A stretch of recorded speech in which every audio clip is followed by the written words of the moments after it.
Hello everyone, this is Aisha from the Friendship Cafe, and this week's tutorial is a needle book. And there's a hand sewn one and a machine sewn one. The kits have kindly been sponsored by Crafty So and So and the Emma Willis Sewing Studio, and we're going to be sending these kits out in the next week or so. Now, needle books are great to put in your bag or handbag, or your sewing kit. So when you get your kit, you will get some instructions, some written instructions, with some extra stitches on the back. Included is on the bottom and how to sew a button on, because I'm going to include some buttons for this one. So what you'll need to have already at home is something to cut with, so a pair of scissors or a rotary cutter, a ruler, some pins to put your things together, and if you're sewing by hand, some needles or a needle. You'll have a needle included in the pack. Now in your pack you'll get some pieces of felt, now colours so you can contrast. If you don't have something that you like, maybe cut up something that you have at home. Now with this felt, you'll be able to make at least 2 needle books. So you can have a go at one maybe with a machine, and then one maybe hand stitch one. So I've done this one by hand, so the next one I'm going to try by machine. So the first thing to begin with that you will need is your pieces of felt. Decide on your outside and inside piece. Now on this one I'm doing a separate cover. So I've chosen this to be my cover, this fleece, and it's like a really nice soft fleecy fabric, and I'm going to sew the wrong sides together on that with the machine first, all the way around the outside, but I'm going to leave about a 2-inch gap and leave that open to turn the whole needle case around. So I'm going to do that first. You know, be a little bit adventurous. You can use pyjamas. So for the inside of my needle book, I'm going to put a little bit of this inside first. So I need to attach this before I attach the front cover. So I'm just going to do a tiny little hem.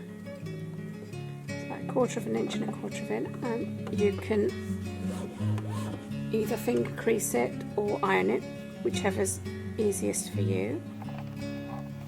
I'm just going to hem one long edge on the edge of that.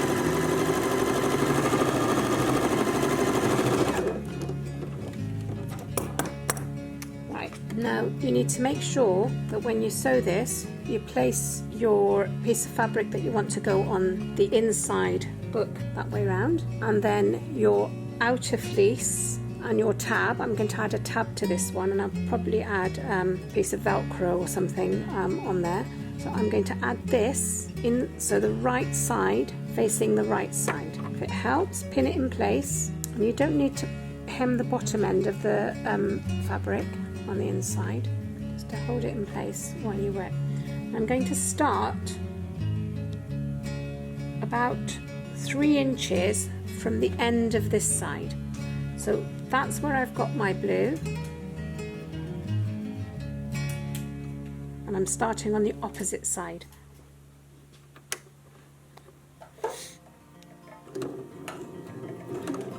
And just use your foot as the guide. So you don't need a huge seam in this, just use your foot as a guide and sew all the way around, coming back to near where you started. Now to pivot your stitch, leave your needle in your machine, lift your foot and turn. Just check your tabs in place. Mine is smoothed slightly, so I'm just going to correct that. Now it's important to use the right needle for heavier weight fabrics. If you're using a fleece or a felt, use a slightly thicker needle. If you're using just 100% cottons, you'll need a thinner needle. Make sure you check if you're using a machine. If you're hand sewing, the needle that we're providing should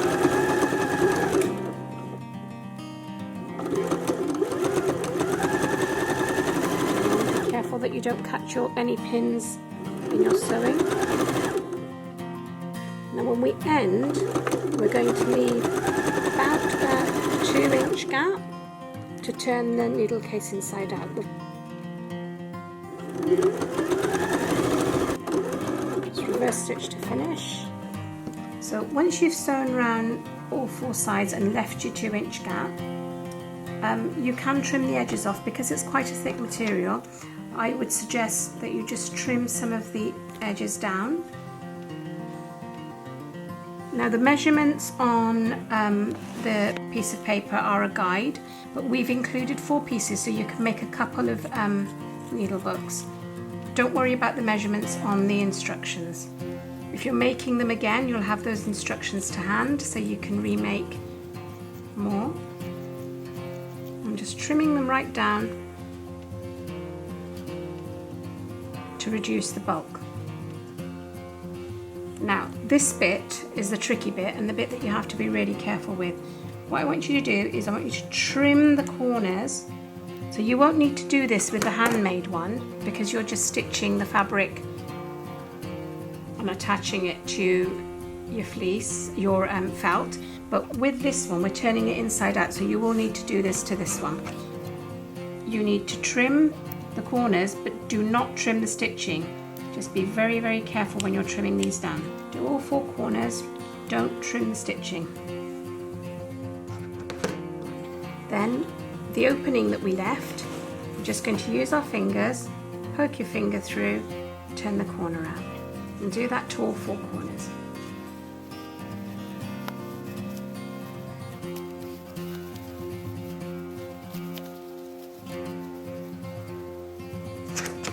So what you've created is the inside. I'm going to use a pair of scissors closed, or you can use a pencil and just gently poke out the corners so you get a nice tin. Don't poke it through like I did. Take your time with it. Now you don't have to put this band on the bottom. I've done this because I just wanted to add a little bit more interest. Right, so once you've poked all the corners through and you're happy, just press this inside and tuck it in, just like that. Now you can either slip stitch this with your hands and hand stitch that, or I'm just going to go on over to the machine again, but before that I'm going to give it a quick iron. So be careful with your fingers at this point.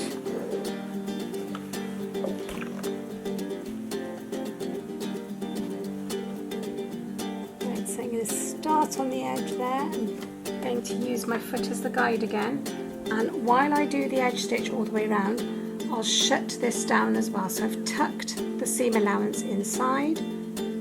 It's only a very small seam allowance, so you just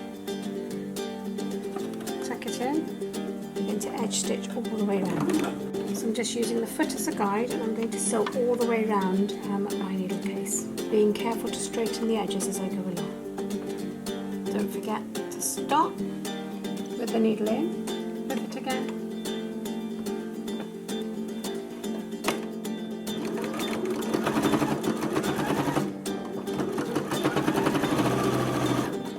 Continue all the way around.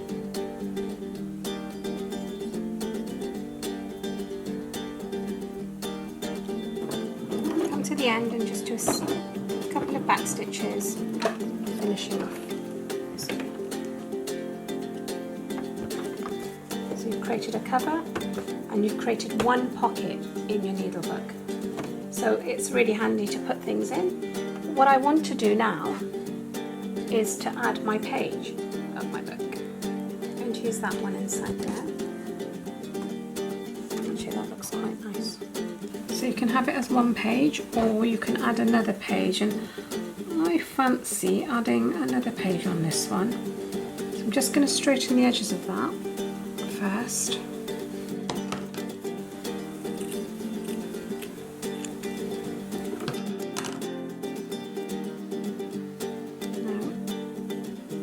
That in half so I know where the centre is, and just put a pin in so you know that is, and do the same with the second leaf. Right, if you wanted to, you could cut off the ends like this. Really go for it and enjoy making it very personal to you. So I've done that, so I'm going to make sure I've got a pin in that one as well. Got a pin in the centre. I'm going to find the centre of this one. So to do that, I'm going to join the corners up there, finger crease,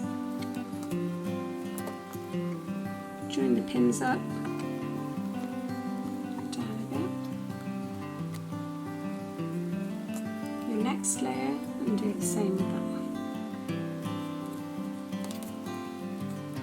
Now, if you wanted to just do a running stitch across there, you could do, or you could carry on and machine sew that down. Just back stitch, so it's nice and secure, and then carry on and stitch all the way down that centre line that you created. You'll be able to see where your pinholes were, so you can follow that. As you come to the end, just finish off with a back stitch.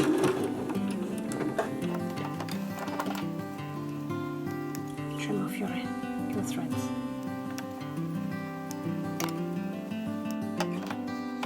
What you've now created is your own little needlebook. Now if you want to personalise it further, you can. You could add a couple of buttons maybe. Yeah, I'd like to add that blue one to pick up the blue in that fabric and the blue on the outside while you're sewing and you want to keep your needles somewhere safe. You can add them. Some people actually mark their needle books with the size of the needle, so you could put your packet of needles in there if you wanted to, or if you're storing your buttons for a project, put those in there, and clips as well. If you use the clips for your sewing, you can put those in there too. I just wanted to finish it off just to give it a little bit of interest on that and attach a button. So I'm going to put my button on there, and this is just for show, and the back will be hidden by the Velcro. So I've used a nice blue thread, and to put the button on, the instructions are on your instructions that are included, but if you pull the thread through, and always try and keep your thread not too long, usually about an elbow's length is a good length to have your thread, and then it's not going to get tangled up.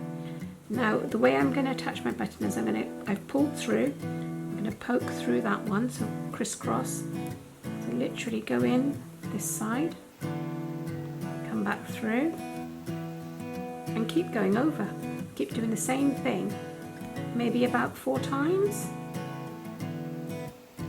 Because I'm using embroidery thread, I probably don't need it to do it as many as you would if you were using normal thread. Now I've done that 3 times and that looks like it's enough.